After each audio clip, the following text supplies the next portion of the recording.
Well, Allah says, you know what?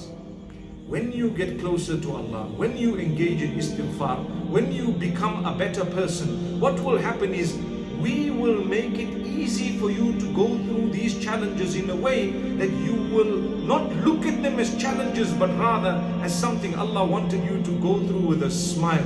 Things happen, you're still smiling. They don't happen, you're still smiling. You made a bit of money, you're still smiling. Your health is good, you're still smiling. You made a loss, you're still smiling. Your health went wrong, you're still smiling. Alhamdulillahi ala kulli hal.